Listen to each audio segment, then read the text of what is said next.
Salam xanımlar, hər vaxtınız xeyirli uğurlu olsun inşallah. Xanımlar, bugün getdim mən maaşımı çıxartdım və maaşımla evə qəşəng bazarlıq elədim.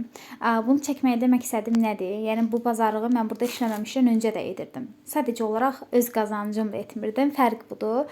Öz gəlirimlə edə bilmirdim bunu. İndi isə xanımlar, baxın öz gəlirimi çıxartmışam. İndi bu dəqiqə girmişəm evə.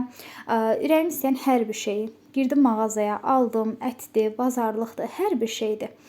Aldığım yerdə qalanını da çıxartdım xanımlar. Yəni bu mənim digər ehtiyaclarımı qarşılayacaq bir məbləğdir. Məncə yetərlidir. Hələ ki bu nədir ki, mən bu qazanca, yəni burada çox azdır.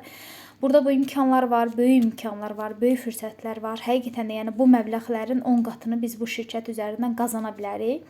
Ona görə bunu çəkməkdə məqsədim odur ki, baxın dəyərli xanımlar, bir çoxlarınız ailəlisiniz, bir çoxlarınız tələbəsiniz, bir çoxlarınız nə bilim subaysınız, fərqi yoxdur. Öz şəxsi gəlir başqa bir şey.